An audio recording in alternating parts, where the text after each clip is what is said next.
இங்க ஒரு கண்ணு தெரியாத பொண்ணு பிச்சை எடுத்துட்டு தான் இருப்பாளா. இப்ப இந்த பொண்ணுகிட்ட இருக்கிற கடைசி ஆப்லயே எடுத்துட்டு வந்து கடவுள்கிட்ட கொடுத்துருவா. இந்த மாதிரி அவகிட்ட இருந்த கடைசி ஆப்ல கூட அந்த கடவுளுக்கு கொடுத்ததுனால கடவுள் அவளுக்கு ஒரு வரம் கொடுத்திருப்பாரு. என்ன அப்படின்னா, இப்ப இந்த பொண்ணுக்கு 2 கண்ணுமே தெரியலனாலும் 3ஆவதா ஒரு கண்ணை நெத்தியில கொடுத்திருப்பாரு. அந்த கண்ணை வச்சு இப்ப இந்த பொண்ணு வந்து இந்த உலகத்தை பார்க்கலாம். சாதாரணமா பாக்குறது மட்டும் கிடையாது, எது நல்லது எது கெட்டது, யார் ஏமாத்துறாங்க யார் நல்லவங்கன்ட்டு எல்லாத்தையுமே பார்க்கலாம். இந்த மாதிரி ஒரு பவர் கிடைச்சதுனால கடவுளுக்கு நன்றி சொல்லிட்டு கண்டிப்பா இந்த பவர் வச்சு நான் மத்தவங்களுக்கு ஹெல்ப் பண்ணுவேன் அப்படின்ட்டு இந்த பொண்ணு வந்து அப்படியே மார்க்கெட்டுக்கு நேரா போவா. கண்ணாடியில இப்பதான் இந்த பொண்ணு முதல் தடவையா அவளோட உருவம் எப்படி இருக்கு அப்படின்றதே பார்த்திருப்பா. ஆனா அந்த 3ஆவது கண்ணை இந்த பொண்ணு தவிர வேற யாராலையுமே பார்க்க முடியல. அடுத்ததா சில கேம்ஸ் எல்லாம் விளையாடிட்டு இருப்பாங்களா, அங்க வந்து அந்த பொண்ணு போயிருப்பா. டைஸ வந்து உருட்டுவாங்க.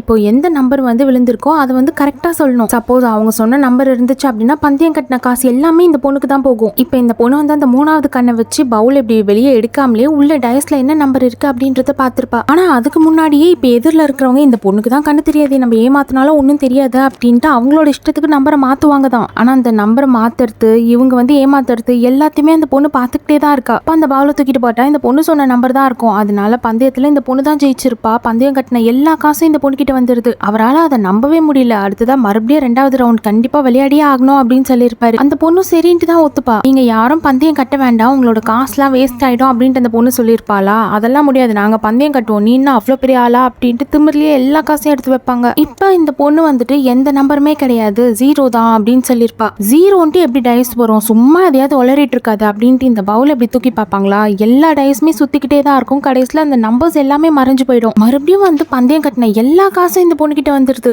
எதிரில் இருக்கிறவரால நம்பவே முடியல. உனக்கு கண்ணு தெரியுதுதான், சும்மானா ஒரு துணியை கட்டிட்டு வந்துட்டு எங்களை இவ்வளவு நேரமா ஏமாத்திட்டு இருக்கியா, அந்த பொண்ணோட கண்ணில் இருக்க துணியை கழட்டுங்க அப்படின்னு சொல்லியிருப்பாரு. பார்த்தா இப்போ உண்மையாவே அந்த பொண்ணு கண்ணு தெரியலதான். இப்போ இந்த பொண்ணு ஜெயிச்சது எல்லாமே அந்த 3ஆவது கண்ணை வச்சுதான். அவ ஜெயிச்சது மட்டும் இல்லாம இந்த பவரை வச்சு நிறைய பேருக்கு நிறைய உதவிகளும் பண்ணிட்டு தான் இருப்பா.